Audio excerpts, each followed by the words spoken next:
How lovely to be here. Good evening. Good evening and Good evening. Hello. wakey wakey. Well, we are going to wake them up. Yes, absolutely, absolutely. So right now coming up is a very interesting panel.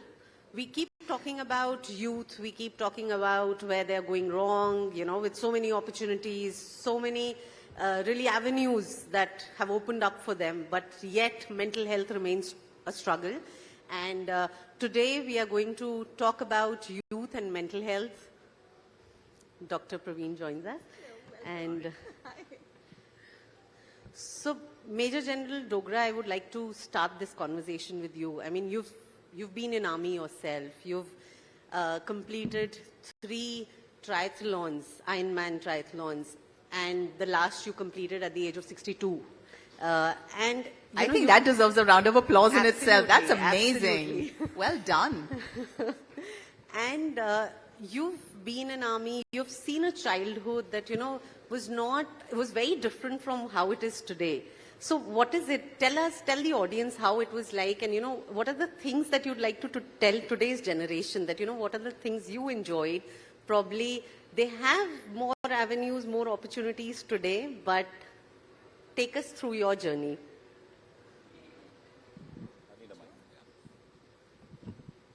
So good evening, everybody. I think today's youth has much more opportunities because of the overload of information which is available to them on the internet. And because they have so much more information, they also have more challenges. I believe we had challenges when we were young, but their challenges are those plus more because of decision-making becoming difficult due to the overload of information, because of mental stress which comes out of this information, and also the screen time which they need to spend now with the various gadgets that they look at. And therefore, because of all this, I think the devils that they have to combat are more in the mind. So it's to do with anxiety, maybe depression, maybe a question on your own identity. Who am I? What is my role out here? What am I come here for? Your want for instant gratification because of the social media that you have around you, and the distractions which are there. Also the non. Please share one. Okay. Thank you. Yeah. And also I think the kind of life that they lead, which is less physically inclined.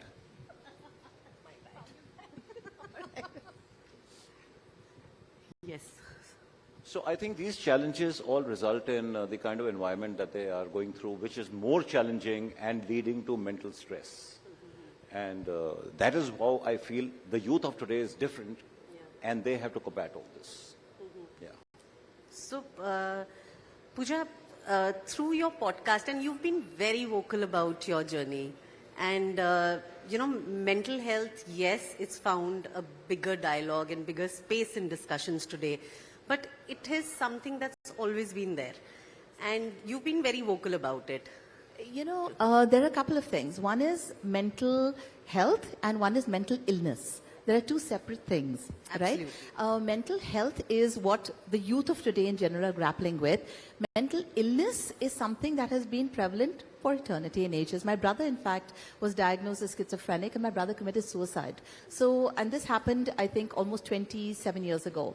So, it's been something that we spoke about. Back then, it was very stigmatized. And speaking about these things was considered taboo.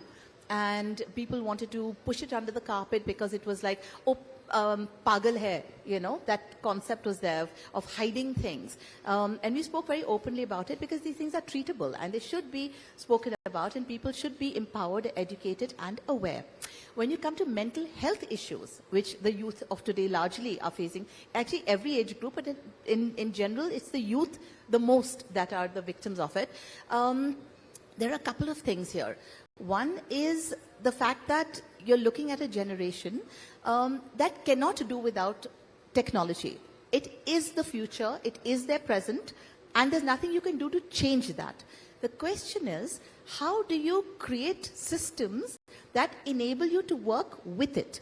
Because you can't say, don't do this, right? So A, do you limit the amount of hours, or do you say spend a certain amount of time outdoors? So say, for example, if you see, I'm into holistic wellness, right? So when you see the human body, the earth has a frequency of 7.83, which is called the Schumann frequency, right? The Schumann resonance, right? That's the frequency of the planet Earth. Human beings have a frequency of between 5 to 10. We're somewhere in the same range as the Schumann frequency. It's Schumann resonance.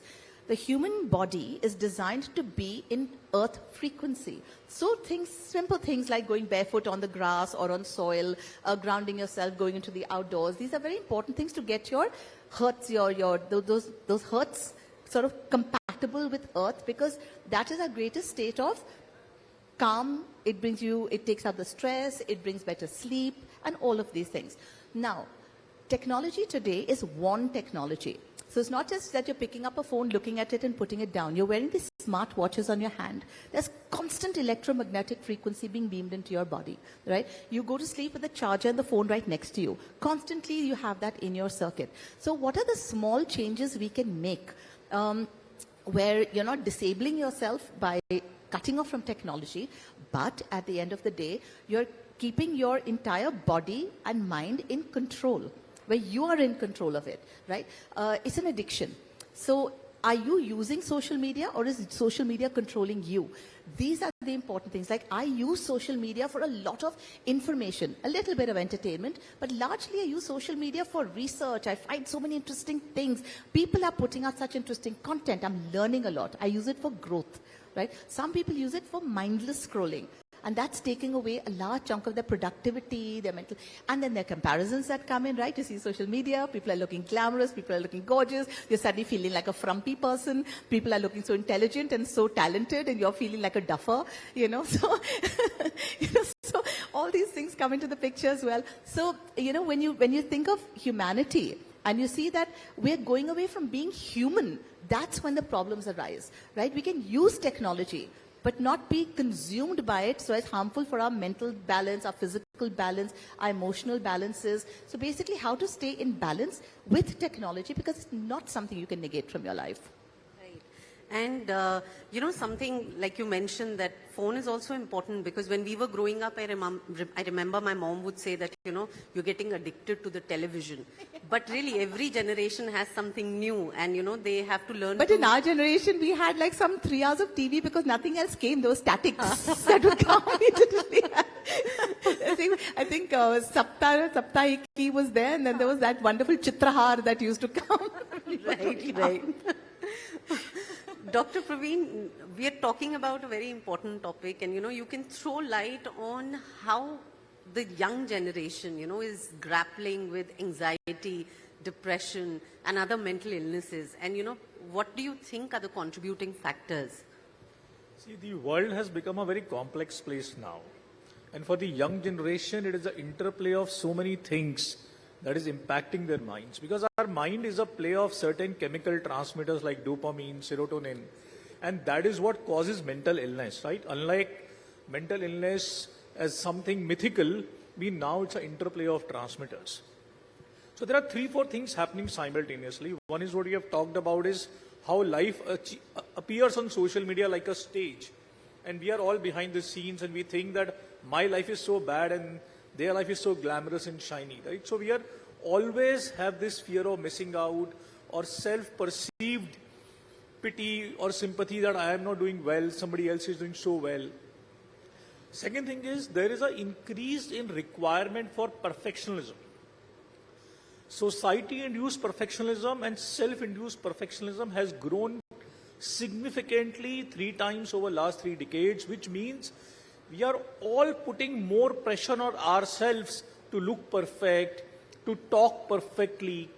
Same time, there is so much pressure or competition to succeed. If you see the data, there are about 12,000 students who committed suicide in 1 year. In Kota itself, the factory, about 40 kids committed suicide, right? This is despite all preventive measures, combined with the grappling of social media and internet, people who are into Instagram are 2 to 3 times more likely to suffer from anxiety and depression. Why? Because these reels that we live in instead of the real world, they actually cause dopamine spikes. These frequent dopamine spikes upset our nerve transmitter balance. So we are not able to live without them. So this difference between real and real is getting more and more wider, and this three-pronged attack on the mind is causing huge imbalance on the mental health of the youth, which is troubling them so much. So I say they are living in the prison of spring.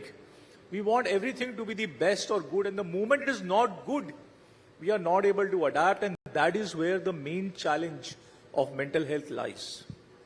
I think also, there's just too much options out there. So what happens is, you're like a leaf in the wind, right? And if you compare to our generation, which is all about stability, I think what the younger generation today lacks is stability. They don't want stability in jobs. If they're miserable for even a little bit, my boss is toxic, the environment is toxic, and they leave the job. They have no staying power. They get those BTs. Yeah, it's a generation where they're very fragile.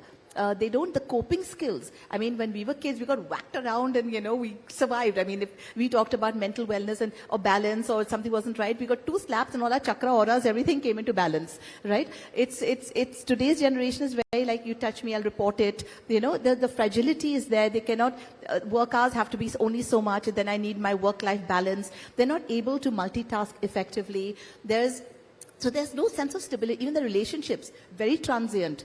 Not working, leave it. Job's not working, leave it. I don't like this food habit, leave it. I'm trying this diet today, I'll leave it. Everything is so transient. So if you have roots, right, there's stability. If you're like a leaf in the wind flitting from experience to experience, that's how your mental state will also be, right? And now actually I see a surge of revival in a sense. Old films are coming back, emotions are coming back. I see first there was something called FOMO, right? The fear of missing out. Now they're calling it JOMO, the joy of missing out, right? So that's coming to the picture. And we also have to understand as human beings, we can only consume so much of data. Today, say compared to 1850, where the study is amazing. It says the amount of data consumed by human beings in an entire life cycle is the amount of data. And data, we talk about newspapers or conversations and, schooling and back then in those days, or your job, etc. The amount of data that was consumed by the human brain back then in an entire lifetime is the amount of data we consume in one day today. One day. Can you imagine how our brains are processing this, trying to filter out stuff? I mean, and we have to learn to cope with that, right? So all these things, I think, are very important for us to consider. Major General Dogra, I would like you to comment on this. You've seen a rather simplistic life filled with discipline. Tell us something, some wisdom if we can borrow today. And, what do you suggest? Because you've been fit all your life, and how does fitness comes into this entire, because with kids getting addicted to their screens, they don't want to go out. So what do you have to say? So I don't think the kind of fitness that you're talking of is what is essential out here. I feel what is required to combat this kind of anxiety or the stresses of social media and the stuff we've spoken about is more to do with our ability and courage to first confront our fears. If I am suffering from some kind of an anxious situation, or I'm getting into depression after a period of time, then for me to be able to acknowledge that first is what we need to learn. I mean, the youth today need to learn that. Once they have acknowledged it, and then you need the courage to be able to share it. Because the doctor spoke about students committing suicide. Why did they do that? Why weren't they helped? Because they never probably disclosed the situation with the people who mattered to them. So you need the courage to come out and tell somebody that, listen, I am now getting into this kind of a slide. And that is not weakness. That is, I would say, it is the beginning. It takes a lot of strength. Yeah, it takes a lot of strength. That courage is required. But then that is being honest. And honesty is the beginning of healing. And and moving ahead in life. Especially honest to yourself. Absolutely. So I feel this is one line we need to put through to the youth. The second issue I feel is to do with mental strength. Now that mental strength, in the way we have let our children grow up, probably, and I say probably because some people would be endowed with it, but the others have not probably got that kind of resilience built into them. Because resilience comes when you do things which are difficult, out of your comfort zone, or things that you're not used to doing. And so therefore, we need a child who's going for a coaching factory in Kota is committing suicide, then somewhere that child has felt that he's not reaching where they're meant to reach. And that part probably can be tackled if you take this line. So I think resilience and also the ability to be able to open out and tell people that I am now suffering this. Something that I want to ask both of you. First, I'll ask Dr. Praveen that, parenting has changed a lot.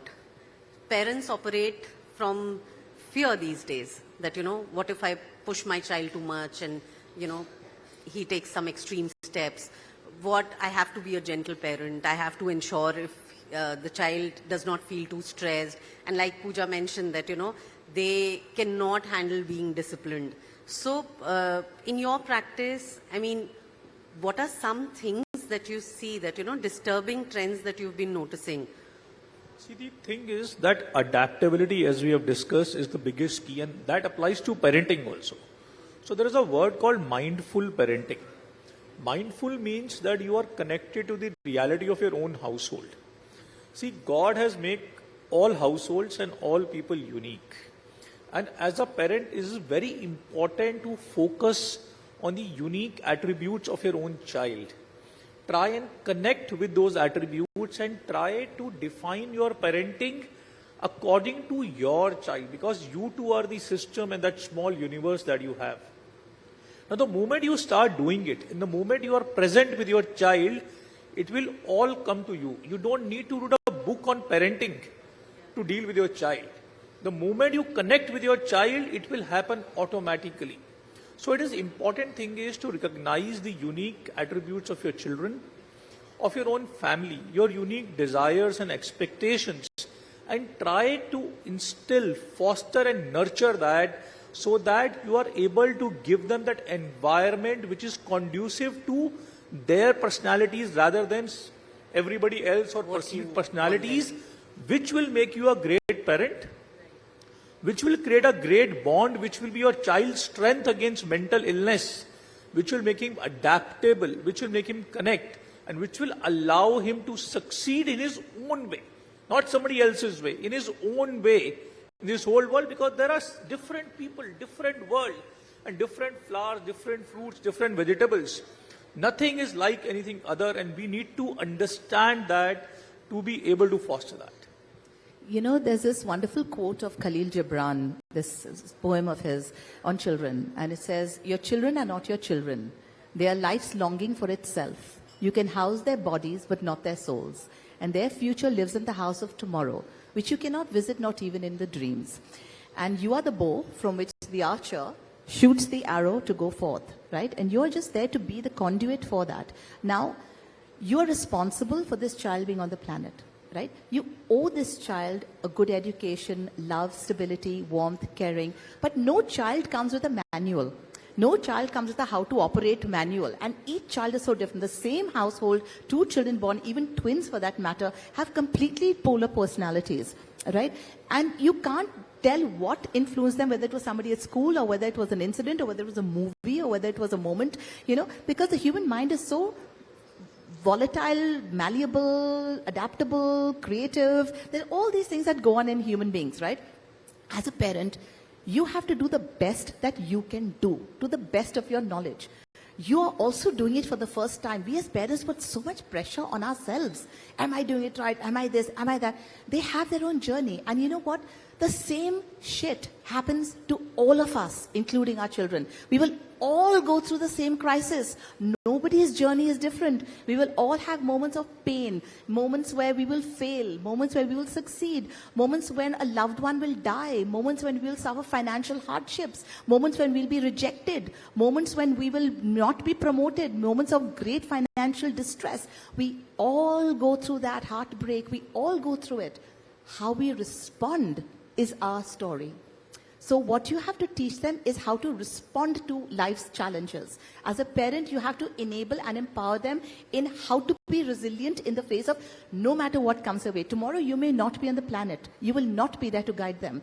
What have you taught them in terms of how to respond to a crisis, to respond to a situation? Their resilience, as you spoke about, that is very crucial and that is key, right? So our job is to shape them responses, and that comes through SEER programming, right? Your social, economic, experiential and religious programming that teaches you how in any adversity, it's through the lens you view it. You can be divorced, for example. Some person can see it as the worst experience of their life and that their life is over. Another can see it as empowering, that they have rid themselves of bad relationship and moved on forward with their life. One person can be mentally broken and one person can be mentally relieved, right? How you view it, the lens in which you see a situation defines your journey forward from there, right? So these are very important. The eyes that you give your child to view situations, society, life, experiences and tragedy, most importantly. And the same tragedies occur with all of us. How do our responses get shaped? This is what we need to teach our children as parents. And also working in a team, like, you know, in army, for example, you always work in sync with each other. That's the same with sports as well. It teaches you to, you know, rely on others. It teaches you to seek help where needed. What do you think children today can learn from that? So I think first thing they must learn is about self-discipline. And in the army, we are taught that self-discipline is equal to your freedom. The restrictions that you have in the army, or the regimented life, the fitness, the camaraderie, the team's work, these are not limitations. They are actually the weapons that our children must employ so that they can regulate their lives, probably formulate a schedule where we wake up in the morning, exercise instead of giving excuses, put down their screens, meet real people, and use this opportunity to step out of their comfort zone, even if it's just for a moment a day. And by doing that, they can generate the resilience, the mental strength, and that will help them through. So I think discipline, self-discipline is equal to self-love. And if you equate that, it becomes easier to inculcate self-discipline because you're doing things for yourself. And that reality, that realization must come to the youth. And you said something very interesting that, you know, sports also teaches you how to take failure. Yes. Kids don't want to fail these days, you know, that is the reason there's an increase in suicide rates as well. So, Dr. Praveen, would you like to throw light on, you know, how this dependency on screen, lack of physical activity, how is it really impacting the youth today, since your specialty, your field is that? I'll narrate you a small incident. I went to a party of 10 school kids a few days back. In our time, if you went to a party of 10 school kids, you would have to shout to be heard. There'll be so much noise. But in that party, there were 4 or 5 boys sitting on a sofa, playing a game on each phone, and 5 girls sitting on the other set of sofas playing game together, but on a phone, and there was no noise at all. But that's how today's connections are, right? So the whole thing here is the journey between the real and real has become more important than ever. Right? Why? Because when we connect, see, simple thing like sitting on a panel like this also is a small connection. It's very different from connecting through a phone, right? So which means the more real connections that we can foster in life, like building synapses, those connections make your resilience. They are a part of your mental health network we don't realize. It's sitting with a group of friends on a cup of coffee, which can be so de-stressing. It could be like going to a health club or staying in a health camp for 7 days. Meeting friends 7 times a month can be as good as that, right? It can increase your life by many years. So to inculcate that is a part of habit 1. Second is to develop hobbies. See, when we grow older, and we all heard of midlife crisis, we get trapped in routines which are dictated by our jobs or our professions. So hobbies allow us to learn something new. It gives us our mind to look forward to something every day. And it actually refreshes your brain, builds new synapses, secretes endorphins, which makes you powerful. Third is physical exercise. You would be surprised to know the single most important way to prevent dementia is to walk 30 minutes a day, because that simple exercise improves the blood flow to your brain. It actually empowers and makes your brain more healthy. With a balanced diet, if you were to combine all this, you have a recipe of strong mental health which is resilient, which is adaptive, and which can survive the change that is taking over our world at this point of time. Even oxytocin, love, hugs, Yes, kisses, love. sex, all these things are so important in Oh, releasing absolutely. oxytocin in our brain, which is so important, absolutely. Thank you. That was very interesting. And they say that positivity, I'm a positivity and happiness life coach, and positivity is a mindset. You have to create that mindset of positivity and seeing things with a positive lens. And happiness is a choice. It's a choice you wake up to daily. You choose to be happy in the day, So I think that's very important to start spreading that to people and saying positivity is a mindset, happiness is a choice. Make these choices today. Right, that's a very beautiful note, and I would like to tell everyone that Pooja, has a Happy Soul channel that she runs, and there are some very interesting conversations there. Would you like to end? Well, actually, you can actually just go to poojabedi.com. There are a whole bunch of recorded courses that are going to be coming up, a lot of meditations, a lot of resilience sort of information put out there, a lot of limitless programming, how to delimit yourselves, manifestation, even for women with menopause. There are all sorts of recorded courses coming up on that. So just stay tuned, poojabedi.com, and hope to make the world a happier place, basically. We're all here. We're all in this together, Absolutely. Let's spread smiles and sunshine. Absolutely, and that was a very interesting panel. We learned about resilience, we learned about being happy, and happiness is a state of mind, and of course, your insights were very, very useful. So thank you so much. Thanks. All right, thank you. And can we please have Pooja Sethi back on stage to please join us in felicitating each of our panelists. Dr. Praveen, Ms. Pooja Bedi, and Major General Vikram Dogra. We'd like to present all of them with a token of our appreciation. Thank you for being here at the India Health Summit and Awards 2025. A gesture of our gratitude from Times Network.